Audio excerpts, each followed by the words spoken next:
Radio Footlights. Hello, Footlighters. Hello there. How are you doing? How's it going? We hope you're all keeping well, and we're missing you all.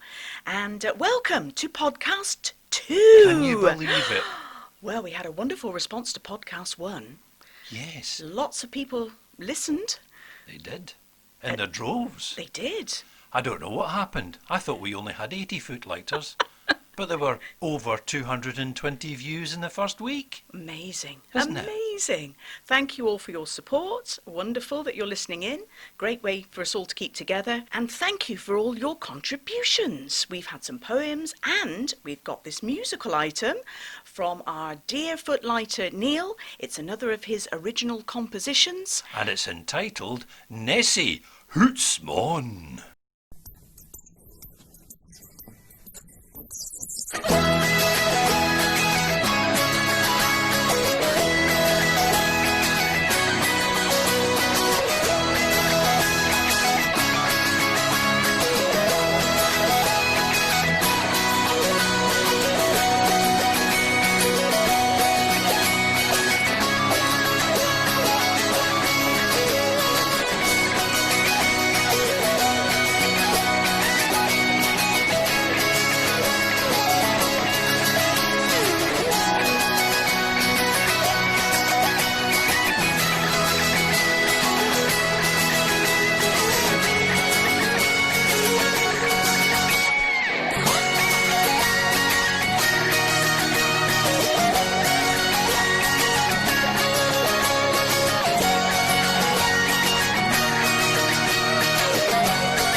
Wow, fantastic. Oh, brilliant. That brings back such nostalgic memories of us having our honeymoon in Inverness. That's right, 21 years ago. Oh, it can't be 21.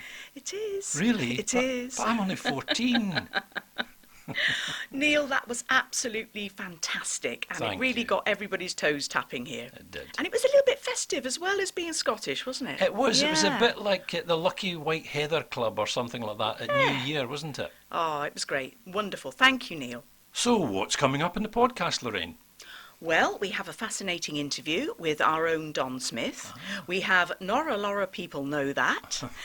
And we have Scott's Coroner. Ah, marvellous. Can't get enough of Scotland. Wasn't it a shame that we lost Sean, the great Sean Connery? Yes. God bless him. Indeed, very sad news. And now a poem by Joyce Neal. Many of you gave us feedback on our recent Encourager, and thank you for that. There's always room for improvement. Some footlighters had difficulty reading Joyce's poem because of the print colour, so our apologies for that. And to remedy this, here is Lorraine to read Unprecedented Times. Unprecedented times was the dreaded phrase, much used by politicians in the early days.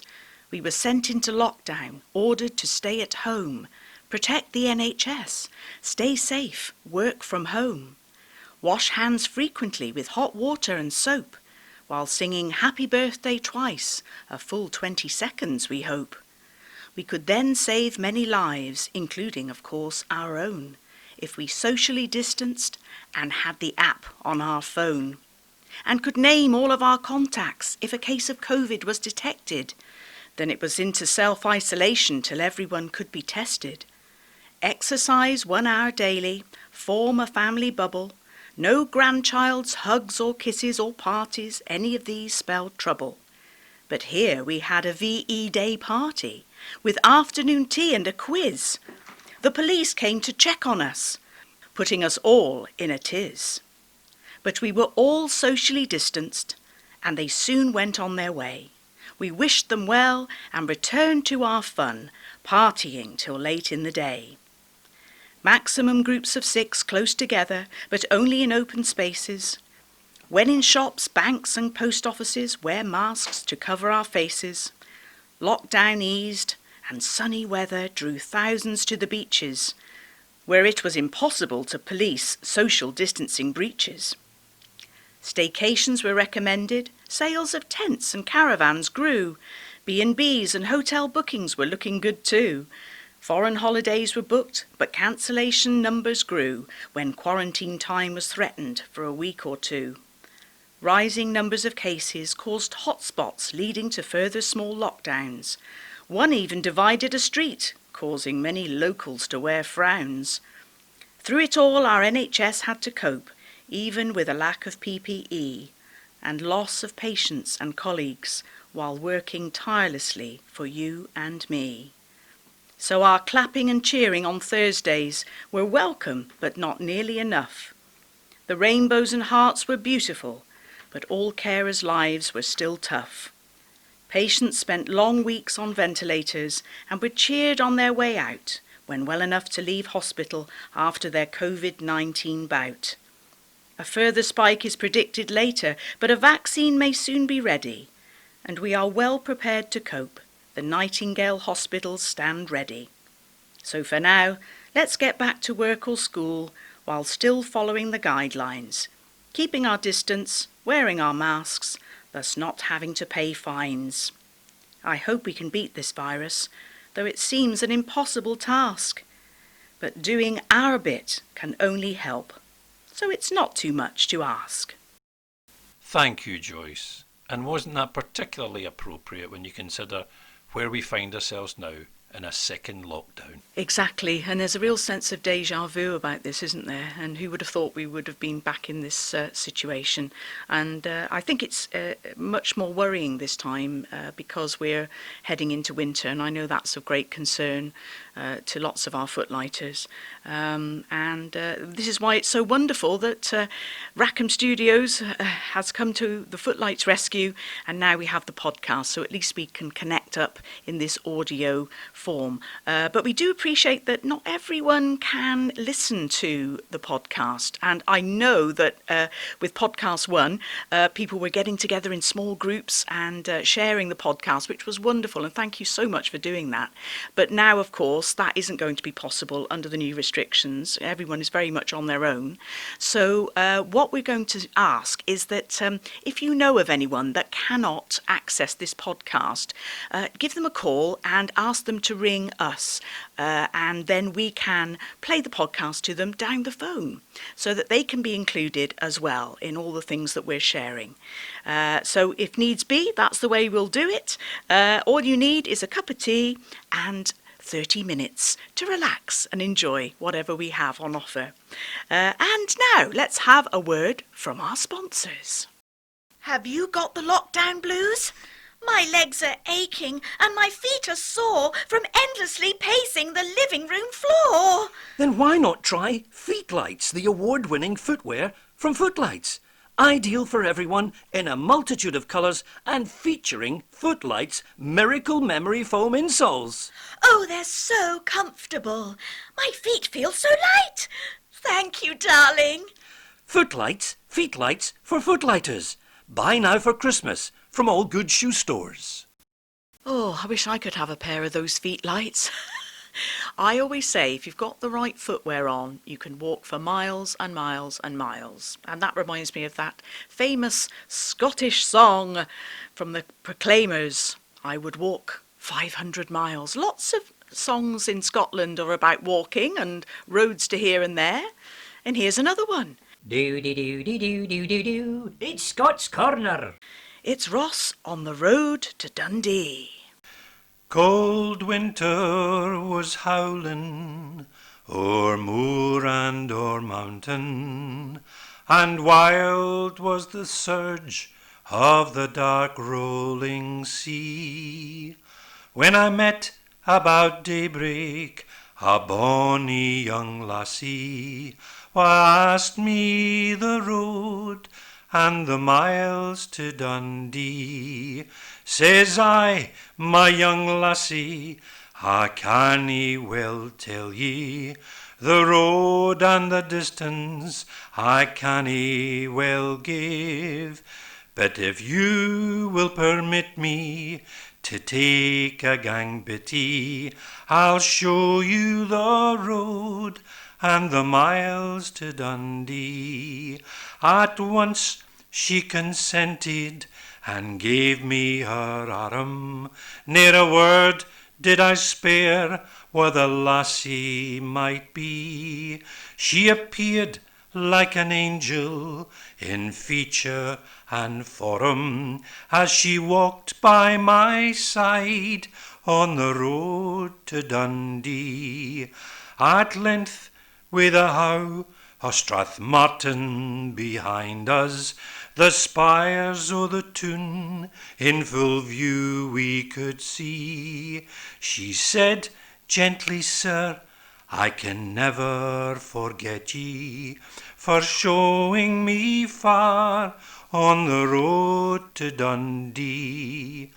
I took the gold pin from the scarf on my bosom and said, keep ye this in remembrance o' me. Then bravely I kissed the sweet lips o' the lassie ere I parted with her on the road to Dundee. So here's to the lassie, I ne'er can forget her, and ilka young laddie that's listening to me. Oh, never be sweer to convoy a young lassie, though it's only to show her the road to Dundee. Thank you, Ross. That was really beautiful and very lovely. Oh, thank you, thank you. Now, you know how someone from London is a Londoner, Yes. and someone from Glasgow is a Glaswegian. Uh-huh. So what do you call a person from Dundee?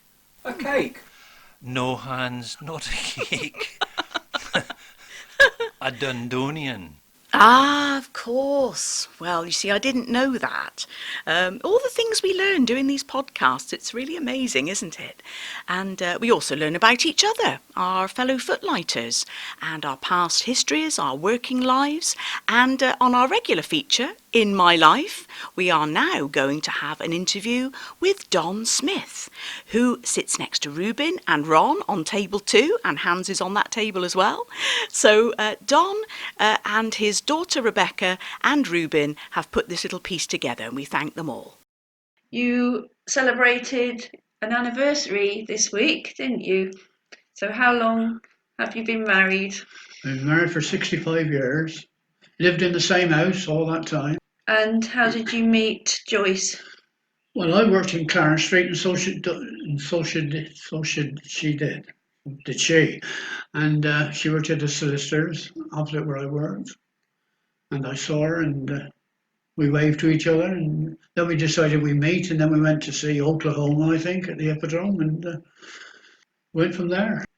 I really wanted to go on the railway, but he turned that down. So I started at Moorlands, as I said, in 1944. The engineering side worked with 2 other engineers with a lathe and a shaping machine, and working the end, more or less repairing machinery and that had gone faulty in the factory.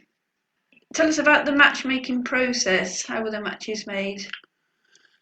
Well, the matches naturally had no red tips on the end when they came into where I worked, and they went into this red stuff that goes on the end of the matches called compo, and this used to revolve around a big tray, and the matches would come down and dip into this and then come up and go up into the roof of the place to dry, backwards and forwards. Occasionally they caught fire, and then we had firefighters there who ran and put it out pretty quickly, and then it come down, and then they were boxed. The part I worked in was a place where the boxes were had the paperwork put around the box. So they had a Yeah. joke on, didn't they? Who wrote the jokes? I don't know who wrote the jokes. I think they already were there. Yeah. So what you say, sometimes the matches caught fire, so I expect that was quite And the scary. alarm went off, a hooter went off, and Yeah. everybody ran in with extinguishers all over and put it out. They put it out quite quickly, actually, Yeah. for they had time to find the smoke hung around for it. While I was there, the elderly man that we worked with, who was working on a shaping machine and attempted to get the swarf off the top of the machine, and his finger went into the cutting machine and chopped the top off. dear. So that was a bit of a trauma. He didn't say anything. I saw him wander off with his hands up to his chest, holding it. And I went and turned the machine off and looked at the plate he was using. The top of his finger was on top of the plate he was shaping. Oh, So dear. that was a bit of a shock. So they didn't sew it back on in those days? No, he went down to the medical place and he was taken to the hospital. They weren't bad employers. No, they were quite good. Yeah. They were quite good. Each day they gave us a dripping cake and a cup of hot chocolate. All of us. Yeah. We stopped work for 10 minutes and had this, and then we had to get back to work a bit quick. So tell me about the other employees at the factory. Well, of course, it was mostly women working on these machines. There were a few engineers working there. It was men making the phosphate to go on the tips of the matches. They worked at the far end of the factory. And when you saw them, usually covered in this red aprons they had on, all covered in red from the matches. I think it was brought up in vats and poured into huge dishes, quite narrow dishes, huge diameter. And these used to revolve, and the matches used to come down on a conveyor belt and just dipped and went back up around the factory. And that's basically what happened. Then they were boxed. And then they went back and were boxed in another department. So what was the smell like in the factory? Well, the smell was all right where we were, Yeah. but I think where they mixed the phosphate was a bit nasty. Okay, and how long did you work there for? About 18 months, yeah. And I left there and went to work on the gas board, more or less outside. I didn't like being in a factory, really.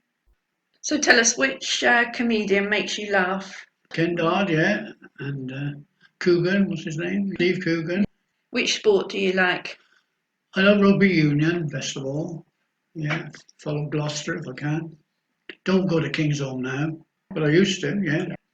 And what's your favourite book, song or film? I like musicals, and I like Bill Bryson. I read most of his books, pretty well all of it he's written. He's my favourite author. Is that it? Yeah, thank you. Great. Oh, that was great. Thanks so much, Don and Rebecca and Ruben, for bringing it all together so that we could hear Don's memories. And do you know, Don then went off on his bike to fix stoves and fires for the next 40 years for the gas board. And for those interested in the history of Moorlands, in 1867, Samuel J. Moorland founded the home of Glory Matches. The building we now know on Bristol Road was originally built in 1911. And Bryant and May eventually took over and continued to produce matches there until 1976. Now, thanks for that, Ross. And do you know, there's an extra little bit of information here. Something on Twitter that I saw said that in Antwerp there was a church that was being renovated, and there was a decorative piece in the top of the church, you know, some of the very ornate mouldings, and it was being repainted. And when they took that decorative ceramic piece away, they found a little matchbox in there. And it was a message from 4 workmen who had done the painting previously in 1941. And they left a message for everybody. And, of course, you've guessed it, the matchbox was a Moorlands matchbox. So go on, tell us what the message said.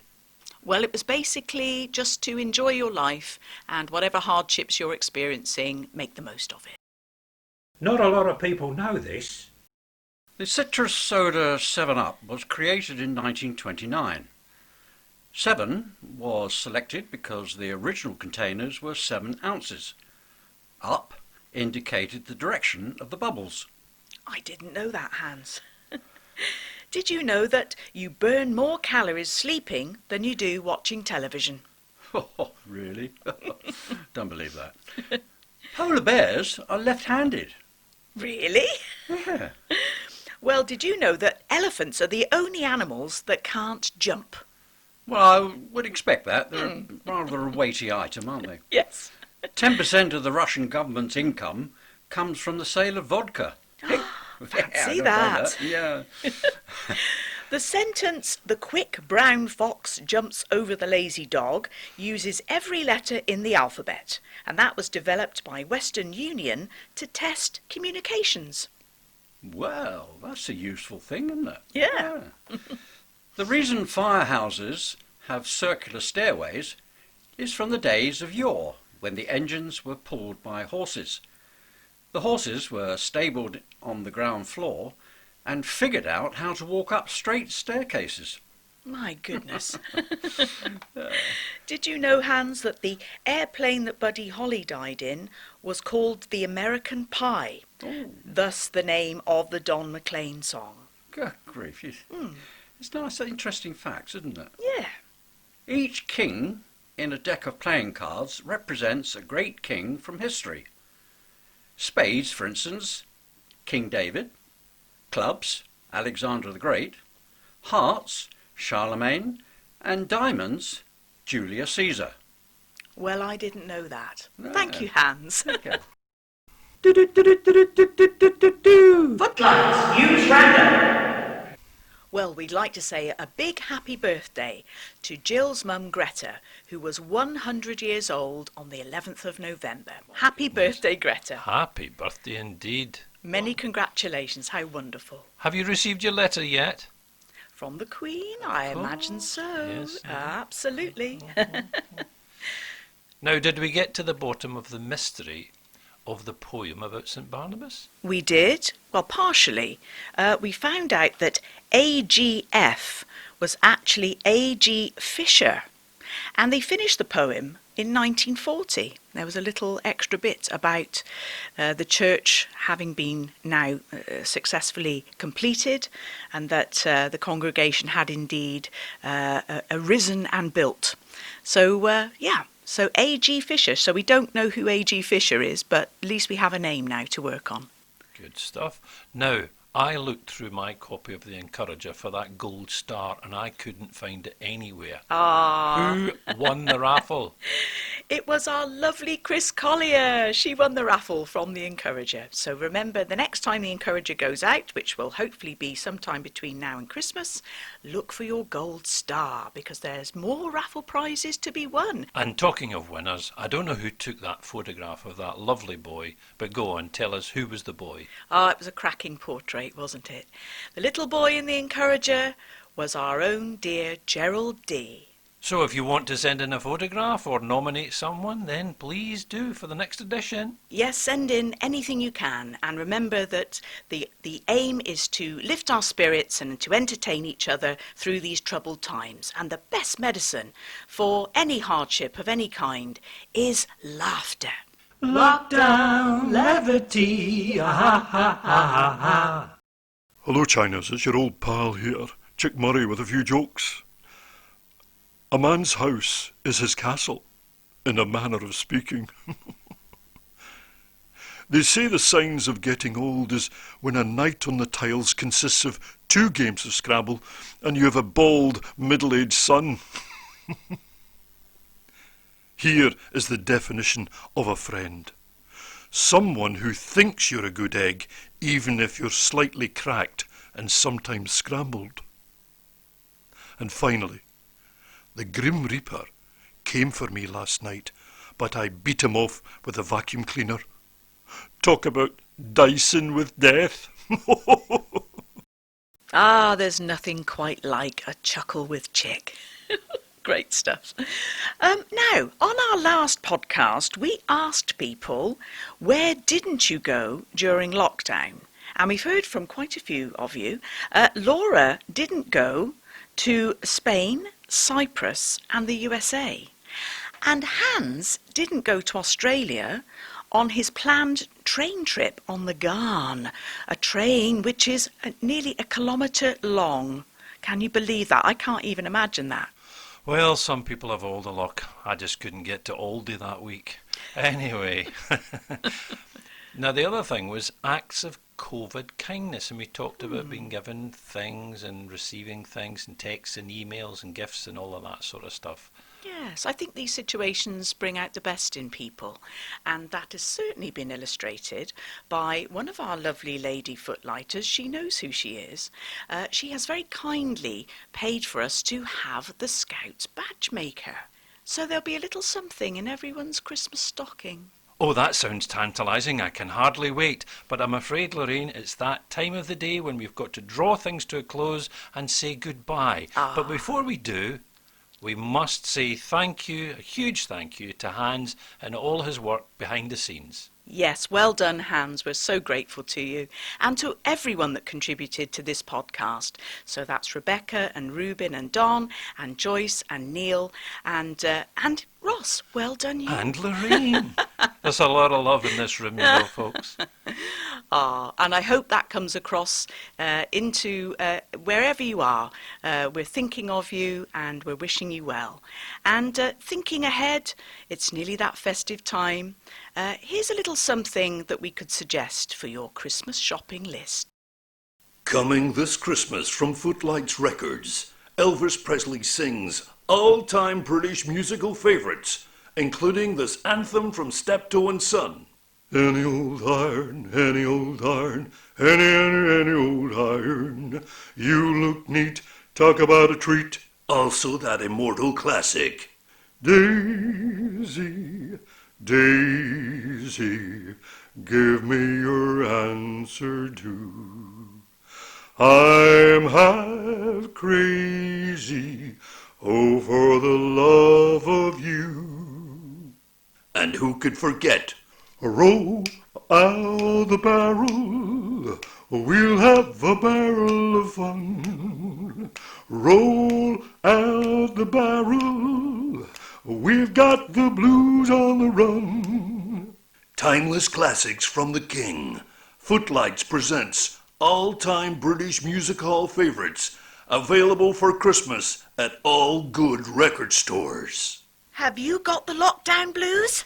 My legs are aching and my feet are sore from endlessly pacing the living room floor. Then why not try Footlights, the award-winning footwear from Footlights?